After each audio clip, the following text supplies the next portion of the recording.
So does anyone ever, like, prune their garden and accidentally dismember a Pokemon, or... You know, despite being a Pokemon movie, the third one is actually really solid. The antagonist of the movie is really cool in that she's just a normal child, but given immense power that manifests on her subconscious wishes. So when she loses both her parents, her power manifests to replace what she's lost, and she deludes herself into thinking everything's okay, completely blind to how her power has affected other people.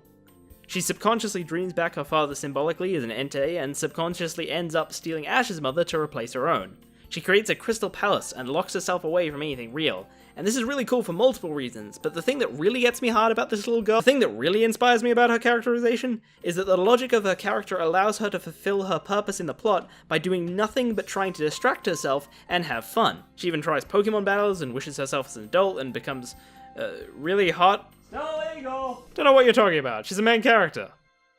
Therefore, she's not a minor. See, I'm beginning to realize this character carries the perfect execution of something we're just not seeing in anime anymore. What the hell happened to humanization? I recently watched Super Eyepatchwolf's video on what makes villains feel real, and I'm 90% sure that he's talking about the same feeling I've talked about in a couple of videos before. Humanization. Characters doing meaningless things for the sake of their own enjoyment and nothing else. And you know what I realized? None of the main examples of good humanization he mentioned comes from a story created in the 2010s. Except for Psycho-Pass, which, you know, very different anime, bucked a lot of trends already. But Yu Yu Hakusho started in the 90s, JoJo's Part 4 started in the 90s, Berserk is from the 90s. Furthermore, the times I've talked about humanization, I've talked mainly about Hunter x Hunter, which again, started in the 90s. I've also mentioned a Western sex comic.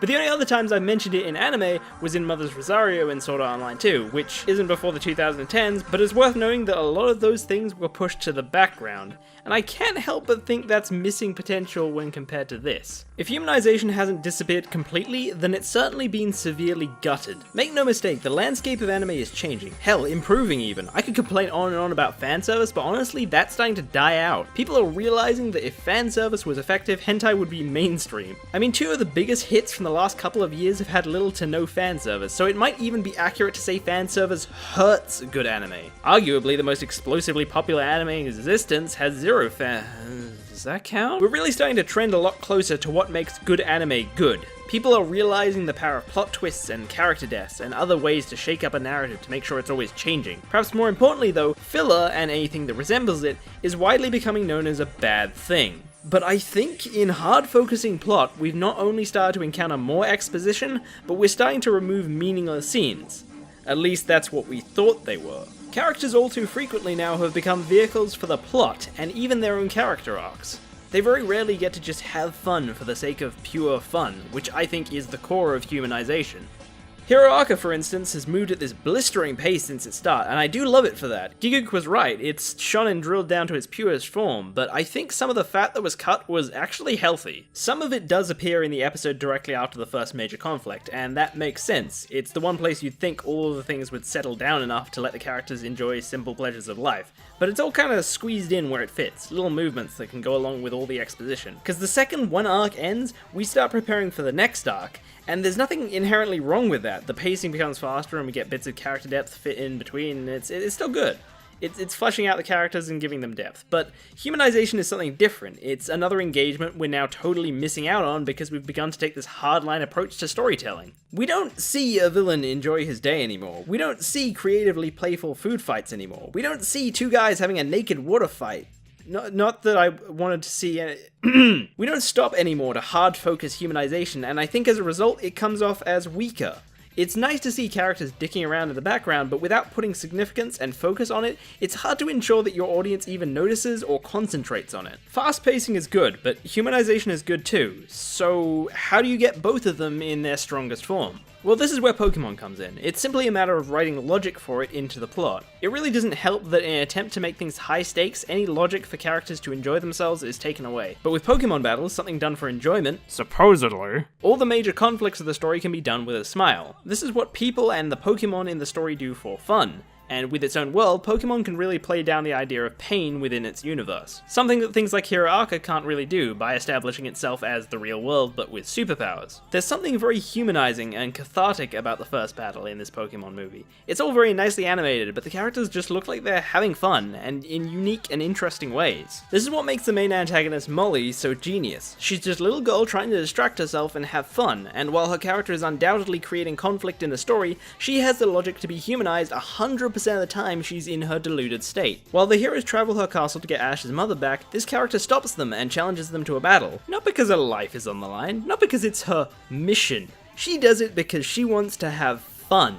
And that kind of character is something we've almost totally lost. This shows that laying the proper groundwork can not only create drama, but also keep your characters humanized. It's not mutually exclusive. You just have to find the right character or world logic. In Molly's case, her post-traumatic stress gives her the reason to want to distract herself, and the power gives her the ability to not only do so, but create conflict and fulfill her role as an antagonist. I'd love to see more shows just have characters chasing their passion and have fun doing it. Even if they reach some drama or seriousness at some point, that passion will still let them have fun in the process. For example, I imagine a show with a group of explorers or travelers just having fun and exploring their characters and the world. Maybe a mystery hero there, but nothing ever serious or life-threatening. If they come across some kind of artifact or something, one of the characters can take the moment to exposit and hint at some kind of mystery, but while that's happening, you can completely cut to two other characters who get bored by this and pick up sticks and start, play fighting. There's no need to make it serious, and there's no need to keep it in the background. I'd also like to see more stories play with the idea of pain and death, or even the idea of negative emotions in order to avoid hard boiling to the point of removing all levity.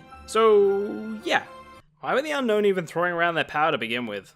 Actually, never mind. If I was in a dusty cave for thousands of years and I had no eyelid when my eye made up 90% of my body, I'd be angry too. Oh, by the way, to those who have been watching my videos, I know where I last left off I said I didn't have a good theory on humanization, but that's now changed. I think my initial theory was correct, but humanization might just be so subtle I didn't notice it. The times I did notice, it was combined with another engagement, typically originality. Gon and Killua aren't just playing or messing around, they're having a food fight, and it's all animated differently. It doesn't look like a typical food fight. With Uvogin, he didn't just say thanks for the info with like a thumbs up, he joked around and kissed Shelnock. It's not really true originality since people still have food fights and kiss people on the cheek, but it's relative originality. You don't see this kind of thing often. Honestly, relative originality and true originality is another thing I'm struggling with this, and it's getting confusing, so... And you can apply this to most of the stuff in Cheer too. 4View always found unique ways of humanizing his characters, and I think that was what made the difference. In contrast, you can look at the Pikachu and Pichu mini-movie that comes before this one.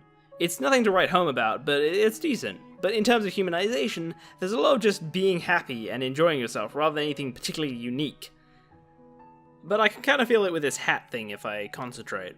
There also might be something to be said for empowering humanization depending on how much the character is enjoying themselves, but I don't know about that. Also, I know they're not human beings. Jesus Christ, what do you want me to call it? Sentient beingizing? But this whole engagement combination thing also explains why people seem to notice it more with villains. Humanization contrasts the concept of a villain enough that it's probably pretty noticeable from a writing sense. Like, I forgot about it at first, but I also actually got this feeling from the car ride in Legend of Korra with Minghua and Gazan.